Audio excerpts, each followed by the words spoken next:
Well, hello everyone, and welcome back to Fluent and Fearless. I'm Katherine Arthur, a pronoun speech and accent specialist. I'm a speech-language pathologist, accent and pronunciation specialist, and a radio broadcaster. So this is the podcast for anyone and everyone who wants to take their communication skills to the next level, because it's my goal to show you how to communicate fluently and fearlessly in every situation. And you know what? I'm really glad you're here today. Now, with all that being said, this episode is for a very specific kind of listener. It's for the person who probably does very well in many areas of life. They're smart, capable, thoughtful, experienced, and that, well, actually I think that describes all of you, but I'm speaking specifically to those who still feel unexpectedly insecure when speaking English. And if that describes you, I want to start by saying something really clearly. You're not imagining that struggle, and you're definitely not alone in it. Now, as an American English accent and pronunciation coach, this is something that I see all the time. People who are highly educated, they're successful in their careers, and they're excellent at what they do. And yet, when they speak English, especially in important moments, they still hesitate. They second-guess themselves, they overthink, and they feel self-conscious, and they worry about how they sound. They wonder if they came across the way that they intended to. And sometimes all of that wrapped up can feel very confusing, because on the inside these people know that they're actually a very capable person. But when you're speaking, and that doesn't reflect how you feel on the inside, it can be very frustrating, discouraging, and honestly, sometimes even a little bit painful. If you've ever felt that disconnect, this episode, it's especially for you. Because today I want to talk about why all of this happens, why it's actually much more common than people realize, and more importantly, what you can do to start building more confidence when you speak American English. Because this is not about fixing who you are. It's about helping your communication reflect who you already are. And that's a very different thing. So let's get into it. I'm Katherine Arthur, and this is Fluent and Fearless. Now, one of the biggest misconceptions that people carry is this idea: if I'm intelligent, speaking should be easy. And on the surface, that does sound logical. If you're smart, if you know your career field, if you have strong ideas, if you understand what happens around you, then speaking should come out smoothly, right? But in real life, that's not how it works, because intelligence and speaking confidence are not the same thing, and that's a very important distinction. You can be very intelligent and still struggle with pronunciation, clarity, timing, finding words quickly, speaking naturally under pressure, and organizing your thoughts in real time. This struggle does not mean that you're not a strong communicator. It just means that spoken communication, especially in a second language, is asking your brain to do a lot more than people often realize. Speaking is not just about knowing something. It's about being able to retrieve words, organize them, put them into phrases, pronounce words, and then deliver them all in real time. And that's a very different kind of skill. And once people understand all of this, a lot of embarrassment and self-criticism starts to fade away. Because you stop thinking, why am I like this? And you start realizing, oh, this is a real communication skill. This is trainable. And that change in thinking matters. It matters a lot. So let's explore why speaking often feels harder than thinking. Maybe you've had this experience before. In your mind, your thoughts are clear. You know exactly what you mean. Maybe you can even write it down just beautifully. Maybe when you're alone, you can say it more easily. But then the moment another person is involved, well, something changes. Suddenly, speaking feels slower, less smooth, less expressive, and less like yourself. And that can be incredibly frustrating, because this creates an uncomfortable gap between who you are inside and how you feel you're coming across on the outside. It's how others perceive you. And that gap is one of the biggest confidence issues that many ESL speakers will carry. Because often it's not just that they want to improve their English, it goes a lot deeper than that. It's more like, I want my communication to sound more like me. And that's a very human desire. You don't just want to be understood. You want your personality, your intelligence, your warmth, your professionalism, your humor, and your ideas, all of that, to come through more fully. And when it doesn't, that can really feel discouraging. Now, did you know that high-achieving people often feel this discouragement even more? Let's talk about that. Sometimes the more capable you are, the more frustrating speaking challenges feel. Because if you're someone who's used to functioning at a high level, you notice the disconnect a lot more. You might be someone who is very confident in your profession, highly educated, respected in your field, someone who others rely on, and also someone who's used to being prepared and capable. Maybe you're all of those things, but when speaking English begins to feel awkward, unclear, or just a lot of effort, it can almost feel emotionally disorienting because it doesn't match how you feel about yourself inside. And that can quietly affect confidence in a really big way. You might start asking yourself questions like, why can't I express myself the way I want to? Or, I know more than I sound like I know. Or, that's not how I wanted that to come out. Or maybe I sounded less confident than I actually felt. And when that happens often enough, people can start becoming more hesitant in conversations, not because they have less to say, but because speaking starts to feel like it has a high emotional cost. And that's important to talk about because a lot of ESL speakers are not just dealing with language, they're dealing with the emotional cost of communication. And one of the biggest confidence killers is something many people don't even realize that they're doing. They're monitoring themselves constantly while speaking. And that's not always a good thing because when speaking doesn't feel automatic, your brain starts trying to manage everything at once. So while you're talking, you might also be thinking these things. Did I pronounce that correctly? Was that grammar right? Should I have used a different word? Do they understand me? Do I sound strange? Did their face change while I was speaking? Hey, should I repeat that? Or am I talking too slowly or am I talking too fast? That's a lot of things to ask yourself, and that's a huge amount of mental load. And if your brain's trying to do all of that at once, while also communicating a message, well, it makes perfect sense that speaking feels less natural. And that's why so many smart people feel surprisingly insecure while speaking English. It's not because they lack ability, it's because they're carrying more processing pressure in the moment. And once you understand that, you can stop judging yourself so harshly for it because it's not random. It's cognitive overload. Your brain is trying to balance too many things at once. Now, let's talk about pressure. Why does pressure make everything worse? Well, it's because this tends to show up most strongly in moments that actually matter to you. Things like meetings, interviews, presentations, networking, phone calls, doctor's appointments, speaking to authority figures, talking to clients, or speaking in groups. And what happens in these situations is this: the more you care about sounding competent, the more pressure you put on yourself. And that's understandable. Of course, it's because you care. You want to sound intelligent, professional, clear, and confident. But once your brain starts treating communication like a performance test, your nervous system often gets involved too. And that's why you might notice some tension in your jaw or your throat area when you speak. Your speech becomes faster.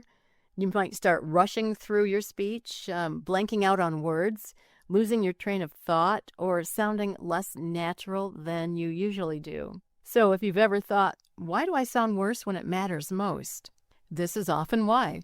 It's not because you suddenly forgot how to speak English. It's because pressure changes performance.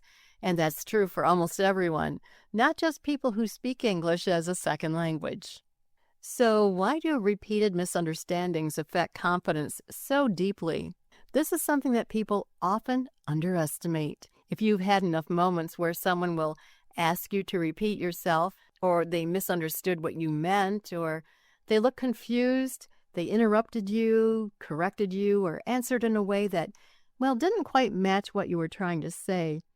Your brain, it remembers those moments, even if they're small, even if the other person didn't mean any harm or wasn't trying to embarrass you. Those moments, they add up. And over time, your brain might start preparing for misunderstandings before they even happen. And that's when people start feeling anxious before they start speaking. It's not because they're weak. It's not because they're bad communicators. It's because their brain has learned to expect these misunderstandings. And honestly, that response, it makes sense. If communication has felt uncomfortable enough times, your brain naturally starts trying to protect you from even more discomfort. And that's not failure. That's pattern recognition. But here's the good news. Patterns, they can be changed, and confidence can absolutely be rebuilt. So now let's look at 8 practical ways to build more speaking confidence. Because understanding why speaking affects confidence is important, but what most people really want to know is, what can they actually do about it? And that's understandable. So here are 8 practical ways to start building more confidence when speaking American English. Number 1, stop using perfection as your definition of confidence. And that's a big one because many ESL speakers unknowingly define confidence like this: no mistakes, no accent, perfect pronunciation, perfect grammar, no hesitation when speaking, and always sounding perfectly polished. But that's not confidence. Real confidence is not always speaking perfectly. Real confidence is trusting yourself to communicate, even if it's not perfect. That's a much healthier and much more realistic goal. Remember, people who are natural native speakers of American English are not perfect every time they speak. So if you're an ESL speaker, you don't have to worry about being perfect every time either.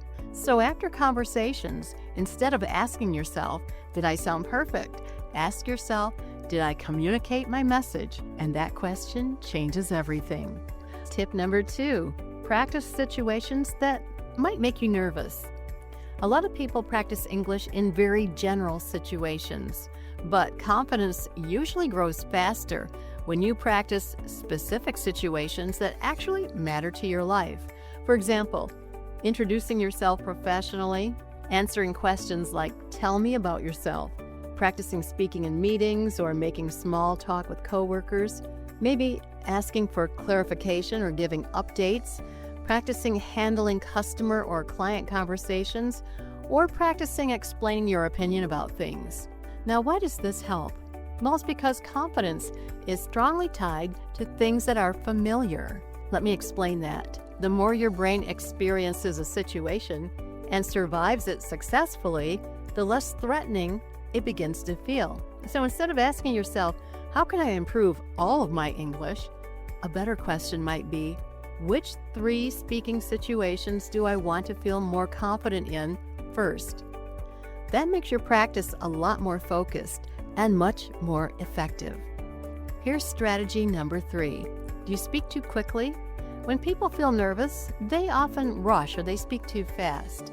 But rushing, that can cause problems. It can make pronunciation less clear, your breathing becomes more shallow, word retrieval gets harder, your speech can sound more tense, and your thoughts feel more disorganized. So if you're nervous when you speak and you want to sound more confident, try speaking just a little bit slower if you tend to speak quickly. Now, you don't want to sound like a robot, and you don't want to sound like you're being way too careful, just a little bit slower. That small change can give your brain more time to support your speech. And here's the funny thing. Often, slower speech can sound more confident, not less. Now, if you want to be sure about this, if you're speaking much too fast, have a speech coach like myself assess your rate of speech. Remember, I do give free speech assessments, and we'll talk about that more later in the podcast. Strategy number 4, build confidence in your speech through repetition, not self-criticism. A lot of people are waiting to feel confident before they feel like they can speak more often. but usually it works the other way around. Confidence comes after repeated successful experiences. This means confidence is not something that you wait for, it's something you build. And one of the fastest ways to slow that process down is constant self-criticism. You don't want to do that. So if every conversation turns into feeling like you sounded bad, or feeling like you were awkward, or thinking that maybe you should have said something differently, and asking yourself, why can't I do this better? Well, when you indulge in self-criticism like that, your brain starts associating speaking with failure. Do this instead. After conversations, ask yourself, what went well? What felt easier than before? Or what did I handle better this time around? Or what's one thing I can do to improve next time? This will create growth and a positive mindset, and that's what you want. Strategy number 5, focus on connection, not performance. This one is huge. When your speaking starts to feel like a performance, your confidence often drops. That's because your attention is turning inward. You start thinking, well, how did I sound? Or am I doing this right? Or do I sound smart enough? Or have they noticed any mistakes? Keep this in mind. Communication improves when you're not so focused on yourself. So instead, ask yourself, what am I trying to communicate? Or what does this person need from me? Or how can I stay present in this conversation? Asking yourself those questions pulls you out of self-monitoring and back into the actual communication. And that's where the more natural speech begins to happen. Strategy number 6, create go-to phrases for high-pressure moments. This is a very practical strategy that can help immediately. Many ESL speakers lose confidence, and it's not because they can't communicate, but because they get stuck in transitions. They know the main idea, but they don't know how to begin the conversation smoothly, respond quickly to questions, or maybe buy themselves a little time. And this is where go-to phrases can really help. For example, here's a list of very helpful phrases for you to use. Number 1, that's a great question. 2, let me think about how I want to say that. 3, what I'm trying to say is. 4, in my experience. 5, from my perspective. 6, now if I understand correctly. 7, can I clarify what I mean? And number 8, let me rephrase that. Now these phrases create structure, and structure reduces pressure and it helps you relax. So if speaking often feels chaotic in the moment, build yourself a small toolkit of phrases that you can rely on. This will make a huge difference. Strategy number 7, record yourself speaking, but do it with kindness. Now, I know not everyone loves this one, and I can relate because I'm in the process of learning Spanish, and when I listen to recordings of myself speaking Spanish, well, it's not pretty, and I know I have a long way to go, but I do it because recording yourself speaking is incredibly useful. Recording yourself helps you to hear what's actually happening in your speech. You can notice what's already working and identify what specifically needs improvement. And you can also become more comfortable hearing your own voice in English. And that last one matters more than people think, because sometimes people feel less confident simply because they're not used to hearing themselves speak another language. Now, the key here is this. Do not use these recordings as proof that you're failing. Use them as information on how you're progressing and how you're improving. So do this. Pick one short topic, speak for 1 to 2 minutes, and then listen to your recording with these questions. Were you understandable? Where did you sound clear? And where did you maybe speak a little too fast? Which sounds or words need more work? And what improved compared to before? That's a much more helpful way to use self-recording. And our final strategy, number 8, don't wait until you feel ready. Do it now. This one is important because a lot of people think that they need to wait until they feel fully confident before they begin to speak up more or join conversations or raise their hand, ask questions, or contribute more at work. But if you wait until confidence comes first, you might have to wait a very long time because confidence grows during action, not before it. So instead of waiting before you feel ready, ask yourself, what is one small speaking risk that I can take this week? So why don't you try asking an extra follow-up question while you're in a conversation, or speaking up during a meeting, starting a conversation, making a phone call, or introducing yourself first when you're meeting someone new. Doing these things is going to help you get some small wins, and small wins matter.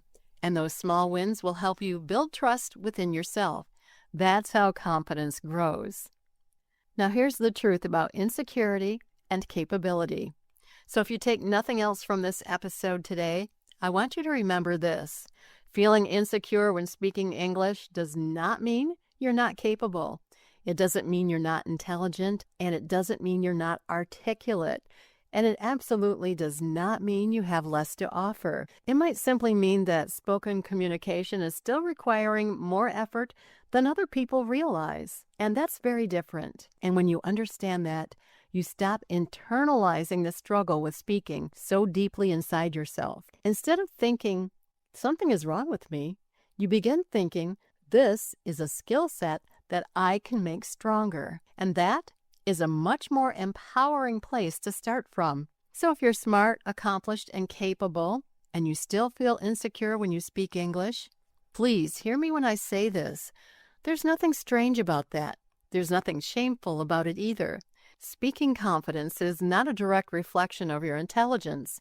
It's shaped by things like mental load, experience, pressure, clarity, repetition, and most of all, the emotional weight that communication can carry. And if speaking feels harder than it should, that doesn't mean you're failing in any way at all.